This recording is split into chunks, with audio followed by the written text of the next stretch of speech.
വെഞ്ഞാറമൂട് കൊലപാതകത്തിലെ പ്രതി അഫാനെ കുറിച്ചിട്ടൊന്ന് പഠിച്ചു നോക്കി നോക്ക്. അതല്ലെങ്കിൽ അവനെ കുറിച്ചിട്ടൊന്ന് വായിച്ചു നോക്കി നോക്ക്. അഫാൻ നിസ്കരിക്കുന്നവനാണ്, അഫാന് നോമ്പ് അനുഷ്ഠിക്കുന്നവനാണ്.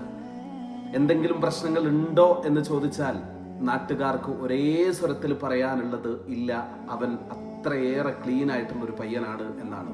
നല്ലൊരു ചെറുപ്പക്കാരൻ അല്ലേ? എങ്കിലൊന്ന് ആലോചിച്ച് നോക്ക്. മാഫിയ, ഡ്രഗ്സ് മാഫിയ എത്ര പെട്ടെന്നാണ് ഒരു മനുഷ്യനെ വേട്ടമൃഗമാക്കിയത് എന്നുള്ളത്.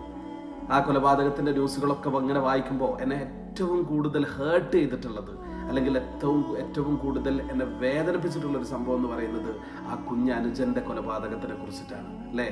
എന്തൊരു പ്രശ്നം വന്നു കഴിഞ്ഞാലും ദൈവത്തെ പോലെ പ്രൊട്ടക്ട് ചെയ്യേണ്ട കുഞ്ഞനുജനെ, അല്ലെങ്കിൽ ചെറുപ്പത്തിൽ വാശി പിടിച്ച് കരഞ്ഞതുപോലെ ആ കുഞ്ഞ് ചിലപ്പോൾ ജീവന് വേണ്ടിയിട്ട് അവൻ്റെ മുമ്പിൽ കേണപേക്ഷിച്ചിട്ടുണ്ടാവും. ആ കുഞ്ഞൊക്കെ കിടക്കുന്ന കിടപ്പ് നിങ്ങൾ കണ്ടിട്ടില്ലേ അല്ലേ? എന്തൊരു ദാരുണമായിട്ടുള്ള അവസ്ഥയാണ് കേരളത്തിൽ.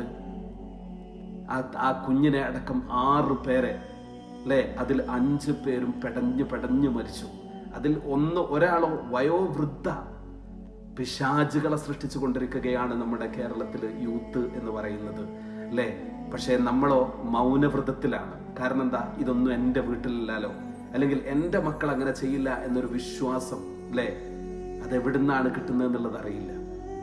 നിങ്ങൾ വിചാരിക്കുന്നുണ്ടോ ഗവൺമെന്റിന് ഇതിനൊക്കെ ഒരു പരിധി വരെ ഉന്മൂലനം ചെയ്യാൻ പറ്റും ലഹരി മാഫിയ എന്നുള്ളത്?